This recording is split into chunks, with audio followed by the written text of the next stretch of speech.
नमस्कार, आदाब, सत श्री अकाल। मैं सुप्रिया आप सबका स्वागत करती हूँ डेली करंट अफेयर्स की क्लास में।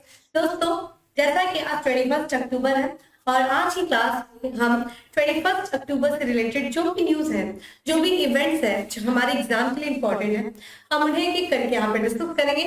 तो चलिए, आप सभी लोग जल्दी से जल्दी सेशन से जुड़ जाइए और ज्यादा से ज्यादा लोगों को सेशन को शेयर करिए ताकि ज्यादा से ज्यादा लोग इस सेशन का लाभ ले सके। तो चलिए स्टार्ट करते हैं अपने सेशन को, और उसके पहले आप सभी लोग चैनल को सब्सक्राइब करना और बेल आइकन को प्रेस करना ना भूलें, क्योंकि मैं डेली मॉर्निंग में इसी समय आप लोग के सामने करंट अफेयर्स की क्लास में उपस्थित होंगी। तो चलिए देर नहीं करते हैं और क्लास को स्टार्ट करते हैं और अपने सबसे पहले क्वेश्चन पे बढ़ते हैं। आज का हमारा सबसे पहला प्रश्न है कि निम्नलिखित में से किस राज्य में कैलेंडर लॉरेंस के लिए देश का पहला अभ्यारण्य अधिसूचित किया गया है। देखिए, ये एक प्रजाति है, ध्यान रखिएगा, कैलेंडर लॉरेंस, और इस प्रजाति के संरक्षण के लिए किस राज्य में पहला अभ्यारण्य अधिसूचित किया गया है। तो ये देखिए विकल्प क्या दिया है, असम, तमिलनाडु, सिक्किम या फिर केरल। तो इसका देखिए करेक्ट आंसर क्या है, तमिलनाडु। ठीक है, तो कैलेंडर लॉरेंस की जो प्रजाति जो विलुप्त हो रही है उसके संरक्षण के लिए देश का पहला अभ्यारण्य बनाया जाएगा, तमिलनाडु में बनाया जाएगा। आइए इसकी थोड़ा सा व्याख्या को देख लेते हैं। तो देश का पहला कैलेंडर लॉरेंस अभ्यारण्य जो बनाया जा रहा है वो जैसा कि तमिलनाडु में बनाया जा रहा है, और इसकी स्थापना को तमिलनाडु सरकार ने क्या कर दिया है, अधिसूचित कर दिया। ये जो अभ्यारण्य तमिलनाडु के 2 जिलों यानी कि एक आपका देखा जाए करूर और दूसरा देखा जाए डिंडीगुल जिलों में ये फैला होगा, लगभग 11,800 हेक्टेयर के क्षेत्र में। ठीक है, ध्यान रखिएगा। ये जो अधिसूचित किया गया है राज्य सरकार के द्वारा, वो किस अधिनियम की किस धारा के तहत किया गया है, ये हमारे लिए काफी ज्यादा इंपॉर्टेंट है। तो राज्य सरकार ने देखा जाए वन्य जीव संरक्षण अधिनियम 1972 की धारा 26A(1) बी, ठीक है, बी के तहत इस अभ्यारण्य की स्थापना को अधिसूचित किया। उस अभ्यारण्य के नाम क्या है, कटुवर कैलेंडर लॉरेंस अभ्यारण्य की इसका नाम था। आइए इस लॉरेंस के बारे में भी थोड़ा देख लेते हैं ये क्या है। जैसा कि आप तस्वीर देख रहे हैं आपके स्क्रीन में, इसकी तस्वीर है कडावर कैलेंडर लॉरेंस, और इसके बारे में जो बात किया जाए, अगर इसकी विशेषता तो ये देखा जाए एक निशाचरी स्तनधारी, ध्यान रखिएगा, ये एक स्तनधारी प्रजाति है जो कि रात में चलती, ठीक है, निशाचरी है। और ये जो अपना जीवन का अधिकांश समय जो है वो किस पर बिताता है, पेड़ों पर। ठीक है दोस्तों, पेड़ों पर ये बिताता है। अगर हम आईयूसीएन की बात करें तो आईयूसीएन के रेड लिस्ट में इसको क्या किसमें सूचीबद्ध किया गया है, लुप्त प्राय। ठीक है, लुप्त प्राय प्रजाति, यानी कि वो प्रजाति जो विलुप्त होने वाली होती है उनको लुप्त प्राय प्रजाति के संरक्षण मतलब सूचीबद्ध किया गया है। और इसी कारण से जो है ये लुप्त प्राय विलुप्त हो रही है, तो इसी को संरक्षण देने के लिए इसकी इस प्रजाति को बचाने के लिए जो है इस अभ्यारण्य को अधिसूचित किया गया है। किस सरकार के द्वारा, तो तमिलनाडु सरकार के द्वारा किया गया है। चलिए नेक्स्ट प्रश्न है, निम्नलिखित में से किस देश के लेखक सेहान कर्नाटिलका ने 2022 का बुकर पुरस्कार जीता है। देखिए 2022 का बुकर पुरस्कार के विजेता जो रहे हैं, जिनका नाम है, ध्यान रखिएगा, सेहान। ठीक है, सेहान कर्नाटिलका, और ये किस देश से है, प्रश्न हमारे से ये पूछा गया है, ये किस देश से संबंधित है, ये चीज ध्यान रखिएगा। विकल्प देखिए क्या है, मिस्र, सिंगापुर, श्रीलंका या फिर बांग्लादेश। तो देखा जाए इसका करेक्ट आंसर दोस्तों क्या है, वो है श्रीलंका। ठीक है, ये श्रीलंका के लेखक है जिन्होंने बुकर पुरस्कार जीता है, और इनका नाम क्या है, सेहान कर्नाटिलका। ठीक है, आप इनकी तस्वीर स्क्रीन पे देख सकते हैं। ठीक है, सेहान जी की, और इन्होंने वर्ष 2022 का बुकर पुरस्कार जीता है, और इनकी एक उपन्यास थी, ठीक है, एक फोटोग्राफर के ऊपर इन्होंने लिखा था, और इस उपन्यास का देखिए क्या नाम है, द 7 मून ऑफ मालिक अल्मीरा। ठीक है, इस उपन्यास के लिए जो है इस वर्ष बुकर पुरस्कार दिया गया है। किसको दिया गया है, श्रीलंका के लेखक सेहान जी को दिया गया है। ये देखा जाए श्रीलंका के दूसरे लेखक है, ठीक है, दूसरे साहित्यकार हैं जिनको ये पुरस्कार मिला है, मान बुकर पुरस्कार। इसके पहले देखा जाए तो ये पुरस्कार 1992 में श्रीलंका के एक लेखक थे जिनका नाम है माइकल, ठीक है, माइकल ओडांटसे। ठीक है, माइकल ओडांटसे को दिया गया था किस बुक के लिए, उनकी एक पुस्तक थी जिन्होंने जिसकी रचना किया था, द इंग्लिश पेशेंट के लिए दिया गया था। अगर हम बुकर पुरस्कार की बात करें तो ये बुकर पुरस्कार है, जितने भी दुनिया में जो लिटरेचर के क्षेत्र में जो अवार्ड दिए जाते हैं, जो प्राइज दिए जाते हैं, उनमें काफी ये प्रतिष्ठित पुरस्कार है। और ये पुरस्कार जो कि हर वर्ष दिया जाता है लेकिन ध्यान रखिएगा इसमें एक अपवाद है कि हर वर्ष दिया जाता है, लेकिन कहाँ पे, जो ब्रिटेन और आयरलैंड में जो बुक पब्लिश होती है इंग्लिश में, ठीक है, ध्यान रखिएगा अंग्रेजी की पुस्तकों के लिए दिया जाता है। कहाँ की, जो ये ब्रिटेन और आयरलैंड में जो प्रकाशित पुस्तकें होती उन्हीं के लिए दिया जाता है। तो ध्यान रखिएगा इस बार जो दिया गया है, किसको दिया गया है, सेहन कर्नाटिलका को दिया गया है, जो कि श्रीलंका के लेखक हैं, और इनके उपन्यास थी द सेवन मून ऑफ माली अल्मीरा के लिए दिया गया। ठीक है, चूंकि हम बात कर रहे हैं श्रीलंका के बारे में, तो थोड़ा श्रीलंका को भी देख लेते हैं। श्रीलंका जो कि हिंद महासागर में स्थित एक देश है, और भारत के देखा जाए तो दक्षिण पूर्व में ये स्थित छोटा सा द्वीप है। ठीक है, ध्यान रखिएगा। और श्रीलंका की राजधानी देखिए, दो राजधानी वैसे मानी जाती है इसकी, और जो इसमें से देखा जाए पहली जो कोलंबो है, ठीक है, और दूसरी देखा जाए श्री जयवर्धने पुरम कोटे जो है इसकी राजधानी। आप इसके देखेंगे यहाँ पे मैप में, तो आपको इसकी कोलंबो जो है राजधानी देखने को यहाँ पे मिल सकती है, पश्चिम की तरफ स्थित है कोलंबो। ठीक है, यहाँ की करेंसी की बात किया जाए दोस्तों, तो जो श्रीलंकन रुपी जो है वो यहाँ की करेंसी है, और यहाँ के वर्तमान में जो प्रेसिडेंट है वो है रानिल विक्रमासिंघे जो है यहाँ के प्रेसिडेंट है। वही प्राइम मिनिस्टर की बात करें तो दिनेश गुणवर्धने जो है वो यहाँ के प्रेसिडेंट में प्राइम मिनिस्टर है। और श्रीलंका काफी इस समय चर्चा में रहा है अपने वहां पे आर्थिक संकट के कारण, और जो कि राजनीतिक संकट के कारण लगातार चर्चा में रहा है। तो इसलिए श्रीलंका हमारे लिए बहुत ही महत्वपूर्ण है। उसकी भौगोलिक स्थिति आपको जाननी चाहिए, जैसा कि हमने आपको बताया ये भारत के दक्षिण पूर्व में स्थित है, और यहाँ पे आप देख सकते हैं इंडिया है, और ये इंडिया है, और यहाँ पे देखा जाए ये इंडिया से कनेक्ट है। और यहाँ पे आप आराम से देखिए, आप ध्यान से देखिए तो आपको एक स्ट्रेट देख रहा है, कौन सा, पाक स्ट्रेट। जैसा कि मैंने आपको पहले भी बताया था, स्ट्रेट यानी कि जल संधि, जल संधि दो जलों के बीच की संधि। संधि क्या होती है, स्ट्रेट क्या होता है, दो जलों को जोड़ता है, और दो जो भौगोलिक स्थिति यानी कि जो दो क्षेत्रों को अलग करता है। यहाँ पे जैसा कि हम देख रहे हैं पाक स्ट्रेट जो कि गल्फ ऑफ मन्नार को बे ऑफ बंगाल से जोड़ रहा है, वही भारत और श्रीलंका को क्या कर रहा है, अलग कर रहा है। तो ध्यान रखिएगा पाक स्ट्रेट किन देशों के बीच में है, भारत और श्रीलंका के बीच में है। किसको कनेक्ट कर रहा है, बे ऑफ बंगाल को गल्फ ऑफ मन्नार से कनेक्ट कर रहा है। किसको अलग कर रहा है, भारत और श्रीलंका को एक दूसरे से अलग कर रहा है। ये चीज ध्यान रखिएगा। ठीक है, काफी इंपॉर्टेंट होता है हमारे लिए मैपिंग, इसीलिए मैं डेली किसी न किसी कंट्री की, एक दो कंट्री की मैपिंग इसलिए कराती हूँ क्योंकि मैप से रिलेटेड क्वेश्चन लगातार हमारे एग्जाम में आते हैं, और ये जनरली एक दिन का काम नहीं होता, डेली प्रैक्टिस वाला काम होता है। ठीक है, चलिए आगे अगले प्रश्न में बढ़ते हैं, और हमारा अगला प्रश्न है कि निम्नलिखित में से किस मंत्रालय के तहत 600 प्रधानमंत्री किसान समृद्धि केंद्र शुरू किया गया है। किस मंत्रालय के द्वारा देखा जाए प्रधानमंत्री किसान समृद्धि केंद्र शुरू किया गया है, और ये 600 प्रधानमंत्री किसान समृद्धि केंद्र है, ये बनाया जा रहा है। तो देखिए विकल्प क्या दिया हुआ है, रसायन और उर्वरक मंत्रालय, कृषि और किसान कल्याण मंत्रालय, वित्त मंत्रालय, और फिर गृह मंत्रालय। तो देखिए दोस्तों इसका करेक्ट आंसर क्या हो जाएगा, ए हो जाएगा, यानी कि रसायन और उर्वरक मंत्रालय के तहत जो है 600 प्रधानमंत्री किसान समृद्धि केंद्र शुरू किया जा रहा है। आइए थोड़ा सा इसकी विशेषताओं को देख लेते हैं, क्या है ये केंद्र, किस उद्देश्य से इस केंद्र को खोला जा रहा है। जैसा कि प्रधानमंत्री नरेंद्र मोदी जी ने नई दिल्ली में भारतीय कृषि संस्थान, ध्यान रखिएगा भारतीय कृषि अनुसंधान संस्थान में प्रधानमंत्री किसान सम्मेलन 2022 का उद्घाटन किया। देखिए यहाँ से हमें एक बिंदु मिल गया, एक पॉइंट मिल गया कि प्रधानमंत्री किसान सम्मान सम्मेलन का उद्घाटन किसके द्वारा किया गया, कहाँ किया गया, प्रधानमंत्री नरेंद्र मोदी जी के द्वारा किया गया। कहाँ किया गया, नई दिल्ली में किया गया। नई दिल्ली में भी कहाँ किया गया, भारतीय कृषि अनुसंधान संस्थान में किया गया। तो आपसे ये भी पूछा जा सकता है कि भारतीय कृषि अनुसंधान संस्थान कहाँ है, नई दिल्ली में है।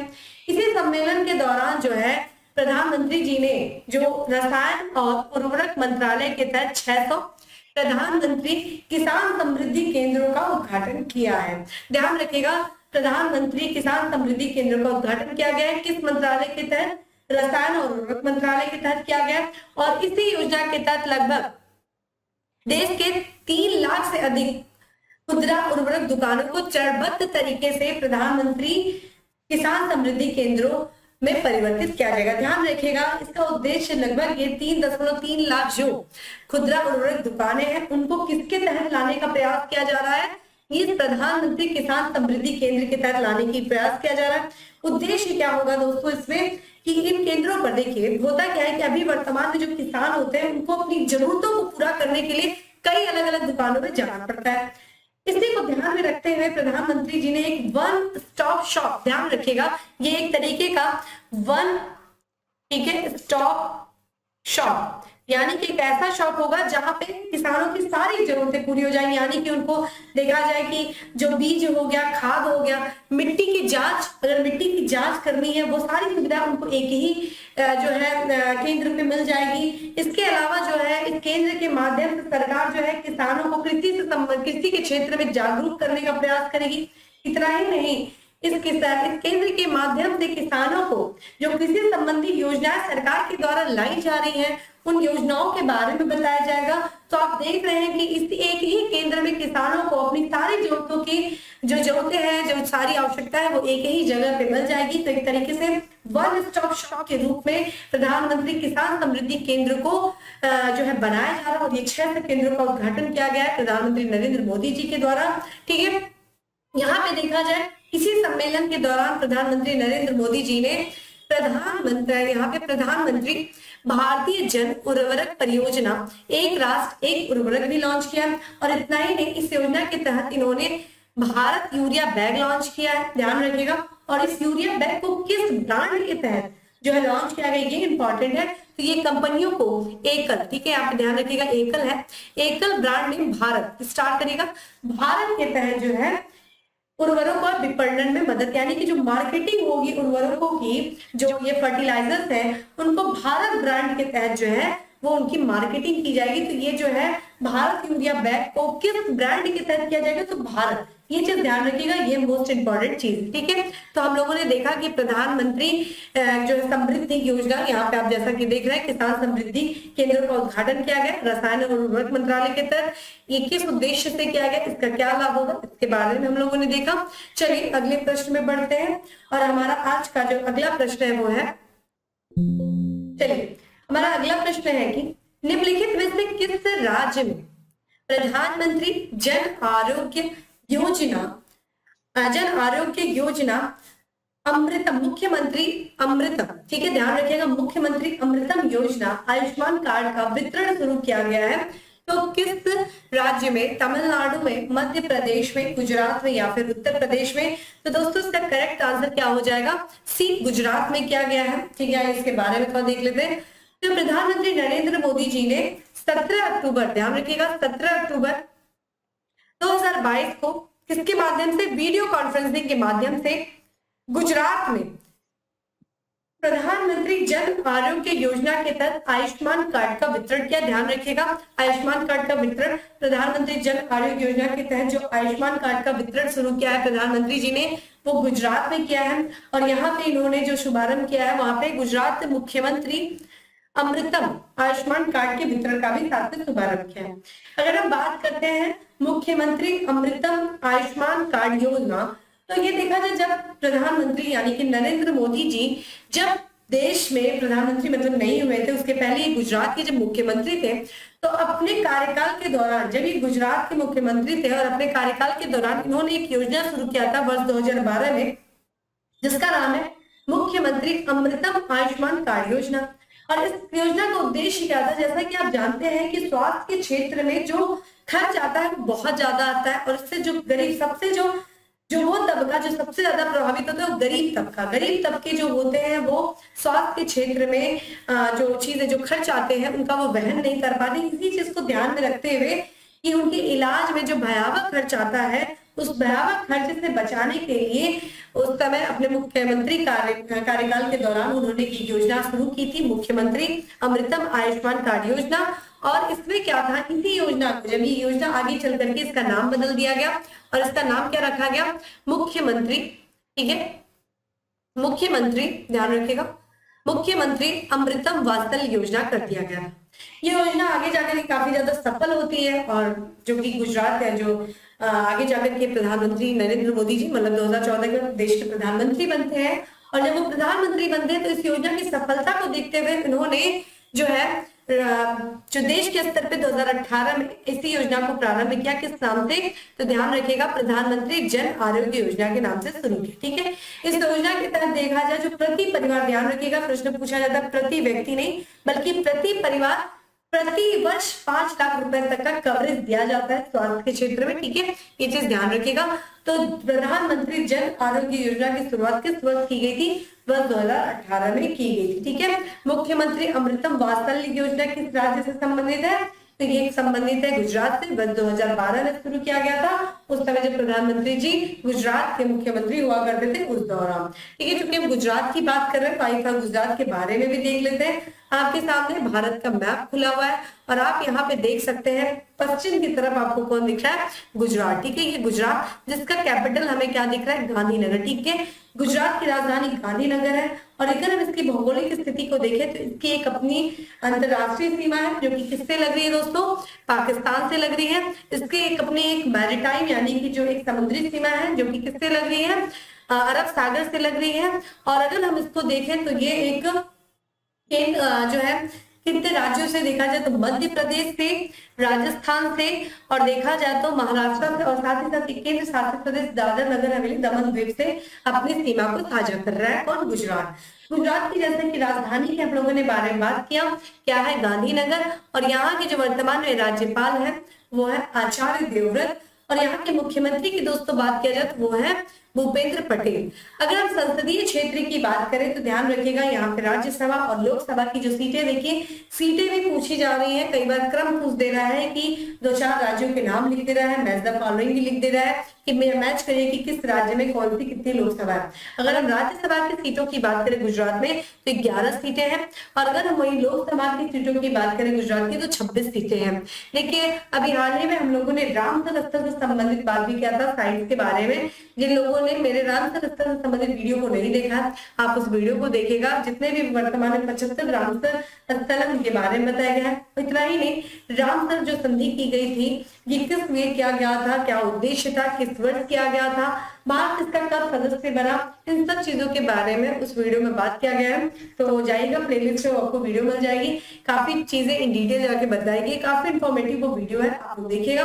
बात करते हैं गुजरात की जो रामसर स्थल है। देखिए 4 रामसर स्थल हमें देखने को मिलता है। ये है नल सरोवर पक्षी अभ्यारण्य, दूसरा देखा जाए तो थोल झील अभ्यारण्य, तीसरा देखा जाए तो वाधवाना वेटलैंड और चौथा देखा जाए तो खिजड़िया पक्षी अभ्यारण्य जो कि हाल फिलहाल में बना था 2021 में, ठीक है। चलिए अब ये था हमारा गुजरात से रिलेटेड काफी इंपॉर्टेंट फैक्ट जो हमारे एग्जाम में आए दिन पूछे जाते हैं। अब आते हैं हम अपने अगले प्रश्न पे। और आज का हमारा अगला प्रश्न है कि हाल ही में केंद्रीय मंत्रिमंडल विपणन सीजन यानी कि जो मार्केटिंग सीजन 2023-24 के लिए कितने रबी फसलों के लिए एमएसपी यानी कि मिनिमम सपोर्ट प्राइस न्यूनतम समर्थन मूल्य में वृद्धि की मंजूरी दी है? तो कितने जो है रबी फसलों के एमएसपी में वृद्धि को मंजूरी दिया है? 4, 5, 6, 7। तो चलिए जय बताइए 2023-24 के लिए है ये। तो इसका करेक्ट आंसर क्या हो जाएगा दोस्तों? ये हो जाएगा 6 रबी फसलों के एमएसपी में वृद्धि को मंजूरी दिया गया है केंद्रीय मंत्रिमंडल के द्वारा। आइए ये 6 रबी फसल देख लेते हैं कौन कौन सी है, वर्तमान में इनका कितना मूल्य है। तो अभी देखा जाए केंद्रीय मंत्रिमंडल ने विपणन सीजन यानी कि जो मार्केटिंग का सीजन है 2023-24, क्योंकि अब देखिए रबी फसल की बुआई शुरू हो जाती है, उसके बाद आने वाली 2023 में वो कटाई होगी। तो बुआई के ही पहले जो है न्यूनतम समर्थन मूल्य जो है वो घोषित कर दिया जाता है सरकार के द्वारा। और 6 रबी फसलों, ठीक है ध्यान रखिएगा, 6 रबी फसलों के लिए एमएसपी में वृद्धि को मंजूरी दिया गया। ये 6 रबी फसलों में कौन कौन सी एमएसपी कितना है? गेहूं के बारे में देखिए डायरेक्ट प्रश्न पूछता है। गेहूं का देखा जाए तो कितना टन है गेहूं प्रति टन? 2125 यानी कि 2125 प्रति टन है। वही देखा जाए तो 1735 जो है वो कितना हो जाएगा आपका प्रति टन जौ का है। ग्राम का देखा जाए तो 5335 जो है, ध्यान रखिएगा 5335 प्रति टन जो किसका है? ये ग्राम का है। वही दाल का देखा जाए तो 6000 प्रति टन है। और यहाँ पे सफेद सरसों और सरसों को देखा जाए तो 5450 प्रति टन है। और वही कुसुम को देखा जाए तो 5650 प्रति टन जो है ये आपका 6 रबी फसलों की एमएसपी जो है वो निर्धारित की गई है। मोस्ट इंपॉर्टेंट, कई बार गेहूं वगैरह से संबंधित तो बार बार पूछा गया है, तो ध्यान रखिएगा गेहूं का बहुत स्टार कर लीजिएगा, गेहूं वगैरह का पूछा जाता है, ठीक है। अगर हम बात करते हैं एमएसपी के बारे में, ठीक है, न्यूनतम समर्थन मूल्य क्या है, मिनिमम सपोर्ट प्राइस क्या है, तो देखा जाए जो मिनिमम सपोर्ट प्राइस होता है वो इसलिए सरकार के द्वारा जो है घोषित किया जाता है ताकि जो उत्पादक है यानी कि जो किसान है उसको उसके उत्पादन का सही मूल्य मिल सके, ठीक है। और इसकी जो घोषणा की जाती है मिनिमम सपोर्ट प्राइस की, वो भारत सरकार द्वारा, ठीक है, किसके सिफारिश पे की जाए, भारत सरकार के द्वारा की जाती है। किसके सिफारिश पे, तो कृषि लागत एवं मूल्य आयोग की सिफारिशों के आधार पे की जाती है, ठीक है। अगर हम बात करते हैं कृषि लागत और मूल्य आयोग क्या है दोस्तों, तो ये ध्यान रखिएगा, ये एक वैधानिक निकाय है, ठीक है। और ये खरीफ और रबी जो मौसमी फसलों की कीमतों की सिफारिश करने वाली विभिन्न रिपोर्ट ये प्रस्तुत करती है, ये सरकार के सामने रिपोर्ट प्रस्तुत करती है और उस रिपोर्ट के आधार पर सरकार जो है मिनिमम सपोर्ट प्राइस को क्या करता है, वो जारी करता है, ठीक है। ताकि ये मिनिमम सपोर्ट यानी कि न्यूनतम मूल्य, इससे नीचे कोई मूल्य नहीं, न्यूनतम मूल्य जो है, न्यूनतम समर्थन मूल्य एक तरीके से किसानों को उनके नुकसान से बचाए जाने के लिए जो है वो जारी किया जाता है। जो कि ध्यान रखेगा कि जो बाजार मूल्य, अगर कोई मतलब कोई फसल है, अगर इसका न्यूनतम मूल्य तय कर दिया गया तो अब उसके नीचे जो है किसान नहीं बेचेगा उसको, और अगर बाजार मूल्य उससे नीचे हो जाएगा तो सरकार जो है न्यूनतम मूल्य पे ही वो किसान से वो फसल खरीद लेगी, जिससे किसान को नुकसान होने से बचाया जा सकता है। इसीलिए न्यूनतम समर्थन मूल्य को जारी किया जाता है। वर्तमान में देखा जाए तो जो न्यूनतम समर्थन मूल्य है वो चावल, गेहूं, दाल आदि सहित देखा जाए 23 फसलों के लिए बुआई के मौसम से पहले घोषित किया जाता है। ध्यान रखिएगा, इस समय वर्तमान में 23 फसलों के लिए इस समय घोषित किया जा रहा है और बुआई से पहले रबी की बुआई होने जा रही है, इसलिए उसके पहले इसको घोषित कर दिया गया, 6 रबी फसलों के लिए घोषित किया गया, ठीक है।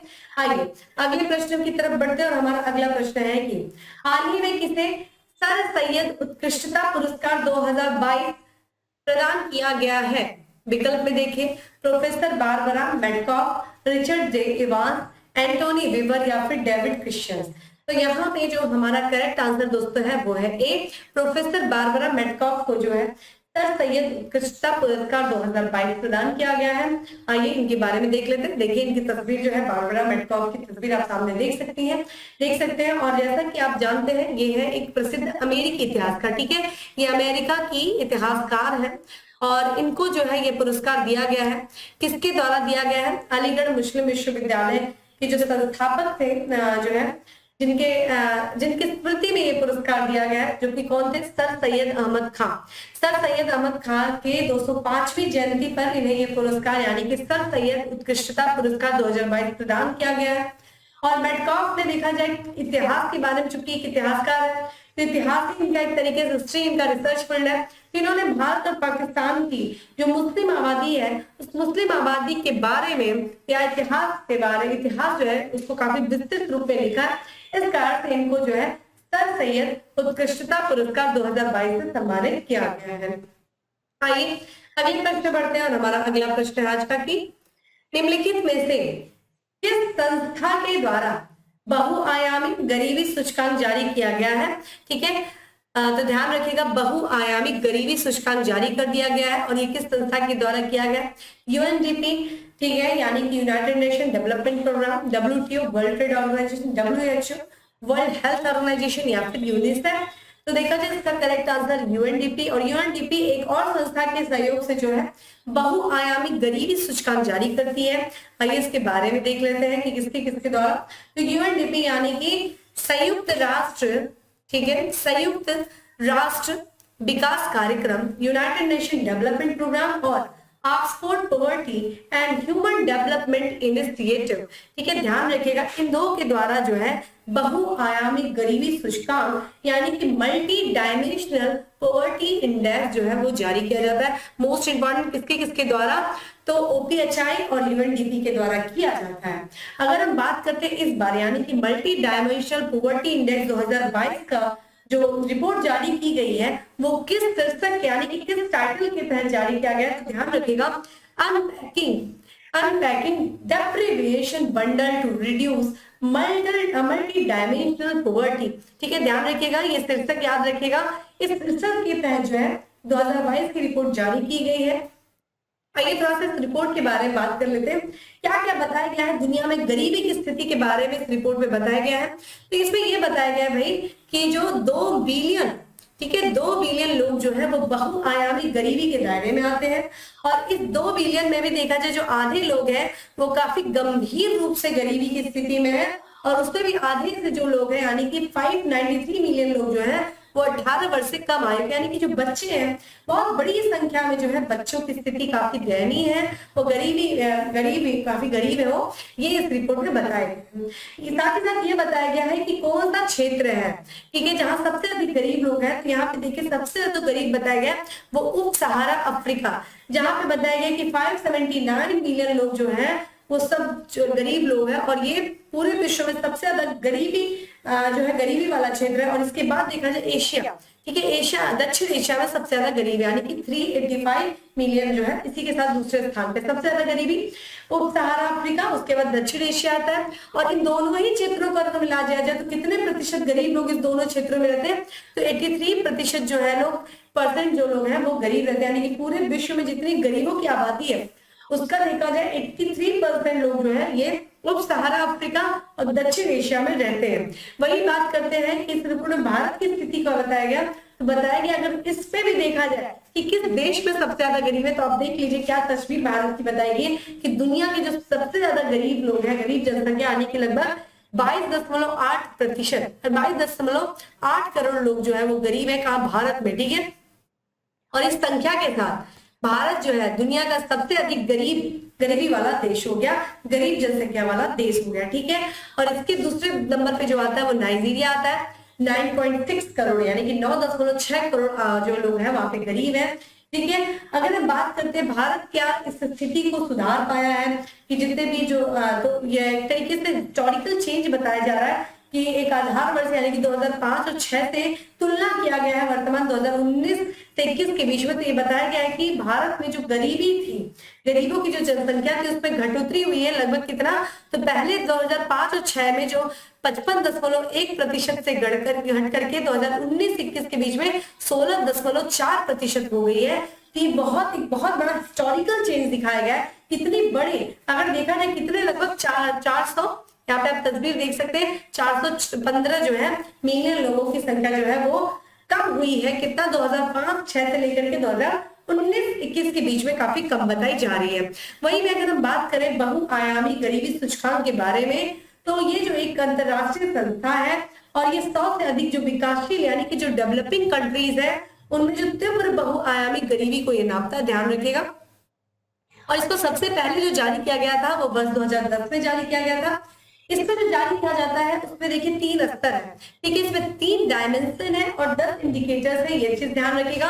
3 डायमेंशन देखिए बच्चा, आप यहाँ पे तस्वीर यहाँ पे देख सकते हैं, 3 डायमेंशन हेल्थ हो गया, स्वास्थ्य हो गया, एजुकेशन यानी कि यहाँ पे शिक्षा हो गया, और तीसरा जो है लिविंग स्टैंडर्ड यानी कि जीवन स्तर। और वही पे बात करते हैं किसका, 10 इंडिकेटर्स में देखिए क्या है। सबसे जो पहला इंडिकेटर है वो है न्यूट्रिशन हो गया, दूसरा देखा जाए चाइल्ड मोर्टेलिटी हो गया, और फिर ईयर ऑफ द स्कूल, कितने साल बच्चा स्कूल गया है, और इतना ही नहीं अटेंडेंस यानी कि स्कूल में उसकी अटेंडेंस कैसी। लिविंग स्टैंडर्ड में देखिए क्या देखा जाता है कि कुकिंग फ्यूल किस तरह का यूज करा, वो बॉडी के लिए हार्मफुल तो नहीं है, उसके स्वास्थ्य के लिए हार्मफुल तो नहीं है, सैनिटेशन कैसा है, ड्रिंकिंग वाटर स्वच्छ जल पी रहा है कि नहीं, इलेक्ट्रिसिटी उपलब्ध है कि नहीं, हाउसिंग एसेट, ये लिविंग स्टैंडर्ड के सारे जो है ये एक तरीके से 3 डायमेंशन और 10 इंडिकेटर के आधार पे बहुआयामी गरीबी सूचकांक जारी किया जाता है। और इसी संकेतकों में जो अभाव की निगरानी, ये जो 10 संकेत है, अगर इसमें किसी चीज की अभाव हो रहा है, घटोतरी हो रही है, तो इसी का यहाँ पे निगरानी की जाती है, इसको बल्कि बढ़ते रहना चाहिए। और इसमें भी गरीबी का घटना और तीव्रता यानी कि गरीबी घट रही है कि गरीबी बढ़ रही है, ये सारी चीजें यहाँ पे देखी जाती है। तो ये आपके लिए बहुत इंपॉर्टेंट है। ग्लोबली जो global multi dimensional poverty index जो है उसके डायमेंशन, उसके इंडिकेटर, ये सिर्फ ना आपके पीटी के लिए बल्कि आपके मेंस के लिए इसमें अच्छा सा आप जो राइटिंग, जब आप आंसर राइटिंग करें तो ये सारी चीजों को रखिए, डेटा को रखिए, जो फैक्ट्स है उनको रखिए, और बताइए कि ये जो चुनौती वर्तमान में है उससे किस तरीके से बाहर आ जा सकता है, इस समस्या का निदान क्या क्या हो सकता है, सरकार को किस स्तर पे प्रयास करना चाहिए, आपके क्या सुझाव है, आप क्या, अगर आप होते तो आप क्या करते, ये सारी चीज विचार करिए और लिखिए, ठीक है। आंसर इस पर अच्छा बन सकता है। आइए अगले प्रश्न बढ़ते हैं। अगला प्रश्न हमारा काफी सिंपल सा है, एक तरीके से फैक्ट है कि हाल ही में किसने, ठीक है, 27वें महालेखा नियंत्रक का पदभार संभाला है, गिरीश चंद्र मुर्मू, रोज बिन्नी, सुश्री भारती दास या फिर न्यायमूर्ति धनंजय चंद्रचूड़। देखिए रोजर बिन्नी जो है वो बीसीसीआई के 26वें जो है अध्यक्ष बने, हम लोगों ने कल इस बारे में बात किया। न्यायमूर्ति धनंजय चंद्रचूड़ ये भारत के 50वें देखा जाए कौन बने हैं, चीफ जस्टिस ऑफ इंडिया बनाया है। इसका जो करेक्ट आंसर हो जाएगा दोस्तों सी हो जाएगा। सुश्री भारती दास जो है ये बनाई गई है 27वें महालेखा नियंत्रक। आप इनकी तस्वीर देख सकते हैं। तो सुश्री भारती दास भारत सरकार के वित्त मंत्रालय, ध्यान रखिएगा वित्त मंत्रालय में 27वें महालेखा नियंत्रक कंट्रोलर जनरल ऑफ अकाउंट नियुक्त की गई है। आप इनकी तस्वीर देख लीजिए। इनके बारे में इतना ही। अब आगे बढ़ते हैं नेक्स्ट प्रश्न पे। और हमारा अगला प्रश्न है आज का कि हाल ही में एशिया के सबसे बड़े कंप्रेस्ड बायोगैस प्लांट का उद्घाटन किस राज्य में किया गया है? तो देखिए थोड़ा सा मैं आपको हिंट कर सकती हूँ कि पराली की समस्या से निजात पाने के लिए उस राज्य में कंप्रेस्ड बायोगैस प्लांट का उद्घाटन किया गया है। ये जो बायोगैस प्लांट होगा वो पराली को इस्तेमाल करके इसका उत्पादन किया जाएगा। तो पराली की समस्या किस राज्य में सबसे ज्यादा आप समझ गए होंगे। आइए डायरेक्ट आंसर पे चलते हैं। करेक्ट आंसर इज बी, ठीक है, पंजाब में है। ठीक है, देखते हैं क्या है। तो ये एशिया का है, ध्यान रखिएगा, दुनिया का नहीं है, ये एशिया का है सबसे बड़ा जो है। ठीक है,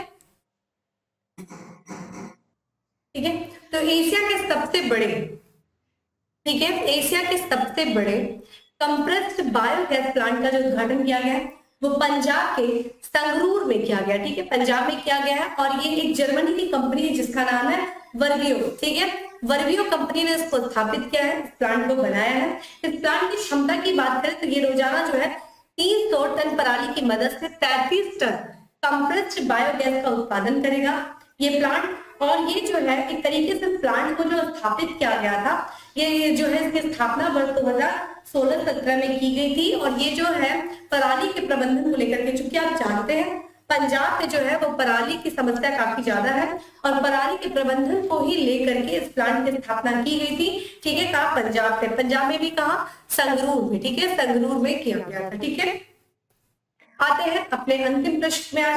आज का हमारा अंतिम प्रश्न है कि निम्नलिखित में से कौन सा देश 3 दिवसीय वैश्विक युवा जलवायु शिखर सम्मेलन की मेजबानी कर रहा है? ठीक है, कौन सा है? ये 3 दिवसीय वैश्विक युवा जलवायु शिखर सम्मेलन चल रहा है 2022 का और इसकी मेजबानी कौन सा देश कर रहा है? भारत, जापान, बांग्लादेश या फिर कौन सा? श्रीलंका। तो अगर हम इसके करेक्ट आंसर में दोस्तों चले तो हमारा करेक्ट आंसर क्या हो जाएगा? सी हो जाएगा। ठीक है, जो बांग्लादेश है वो मेजबानी कर रहा है किसकी दोस्तों? ये कर रहा है वैश्विक युवा जलवायु शिखर सम्मेलन 2022 की मेजबानी कर रहा है। आइए इसके बारे में देख लें। तो ये अभी चल रहा है, यानी कि 20 से लेकर के 22 अक्टूबर के बीच में ये सम्मेलन चल रहा है। 3 दिवसीय सम्मेलन है जिसको क्या वैश्विक युवा जलवायु शिखर सम्मेलन। और इस वर्ष इसकी मेजबानी कौन कर रहा है? बांग्लादेश कर रहा है, ध्यान रखिएगा। कौन? बांग्लादेश।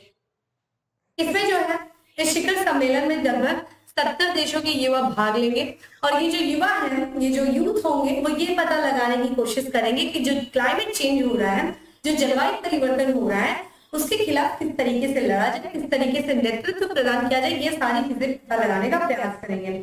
इतना ही नहीं, शिखर सम्मेलन में देखा जाए जो 10 प्रतिनिधियों को अपनी जलवायु शमन परियोजना को लागू करने के लिए, देखिए कुछ ऐसे प्रतिनिधि जिन्होंने जलवायु सम्मेलन जो है शमन परियोजना लेके है और उनको लागू करने के लिए उनको अनुदान भी दिया जाएगा। तो उनको लागू करने के लिए प्रत्येक को लगभग $1000 का अनुदान भी प्रदान किया जाएगा जिससे कि अपनी जलवायु शमन परियोजना को लागू कर सके। तो ध्यान रखिएगा, वैश्विक युवा जलवायु शिखर सम्मेलन 2022 की मेजबानी कौन सा देश इस वर्ष कर रहा है? बांग्लादेश कर रहा है। ठीक है, आज आते हैं फैक्ट्स ऑफ द डे पे, जिसमें आज हमारा सबसे पहला फैक्ट है दोस्तों कि T20 विश्व कप में डेब्यू करने वाले सबसे युवा खिलाड़ी बन गए हैं। कौन बन गए हैं? तो अयान अफजल खान। चलिए कमेंट बॉक्स में आप बताइए कि अयान अफजल खान जो है वो किस देश की खिलाड़ी है? आप मुझे कमेंट बॉक्स में आंसर करिए। और ये T20 विश्व कप, साथ ही साथ बताइए T20 विश्व कप को ये कहाँ पे हो रहा है? इसमें सबसे जो है डेब्यू करने वाले सबसे युवा खिलाड़ी कौन बने? अयान अफजल खान। दूसरा हमारा जो है आज का फैक्ट ऑफ हो रहा है कि हाल ही में भारत में ओमिक्रॉन सब वेरिएंट BQ.1 का पहला मामला सामने आया। तो भारत में किस जगह पे आया? तो महाराष्ट्र के पुणे में आया। ठीक है, पहला मामला ये एक तरह से कोविड का, ये कोरोना का ही ओमिक्रॉन सब वेरिएंट है। BQ.1 का पहला मामला पुणे में आया है। ये प्रसिद्ध चिकित्सक थे और इन्होंने ओरल डिहाइड्रेशन सॉल्यूशन, ठीक है, ORS चिकित्सा के विकास पे उनका बीड़ा उठाया था और हाल फिलहाल में इनका निधन हो गया। इनका देखिए नाम क्या है, तो इनका नाम है डॉक्टर दिलीप महालानविस। ठीक है, डॉक्टर दिलीप महालानविस जो है इनका क्या हो गया है, निधन हो गया है। और इन्होंने ORS यानी कि ओरल रिहाइड्रेशन सॉल्यूशन चिकित्सा के विकास में इन्होंने बीड़ा उठाया था। अगला देखा जाए तो अगला हमारा फैक्ट ऑफ द डे है कि एकेडमिया ऑप्थेल्मोलॉजिकल इंटरनेशनल के सदस्य के रूप में किसे चुना गया है, तो ये है डॉक्टर प्रशांत गर्ग को चुना गया। ठीक है, प्रशांत गर्ग को चुना गया।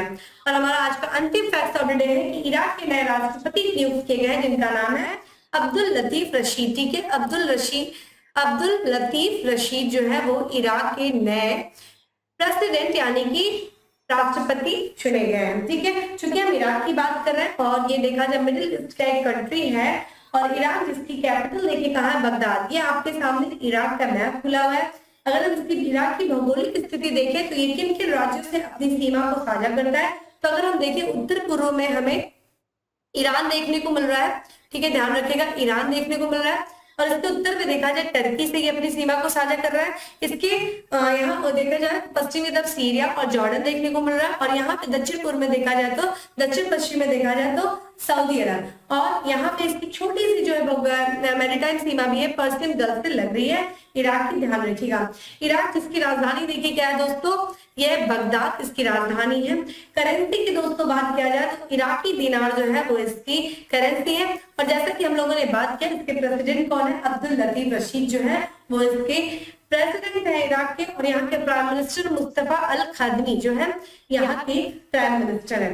तो दोस्तों इस तरीके से था आज का हमारा करंट अफेयर्स। ठीक है, जिसमें हम लोगों ने बहुत सारे इंफॉर्मेटिव चीजें देखी और साथ ही साथ हम लोगों ने फैक्ट ऑफ द डे भी देखा। आने वाले दिन में हम यूपी स्पेशल के भी साथ आएंगे, यूपी स्पेशल से रिलेटेड जो करंट है उसको भी कवर करेंगे। ठीक है, तो चैनल से जुड़े रहिए और जैसा कि हमने बताया लाइक करना सब्सक्राइब करना नहीं भूले, ज्यादा से ज्यादा लोगों को चैनल पे ज्यादा से ज्यादा लोगों को शेयर करिए। और हाँ, कमेंट बॉक्स में आंसर करना ना भूलें जो भी मैंने क्वेश्चन पूछा। आज काफी मैंने क्वेश्चन को कम पूछा, बाकी फिर मिलेंगे हम अपने नेक्स्ट सेशन में। तब तक के लिए have a good day, stay safe, stay happy.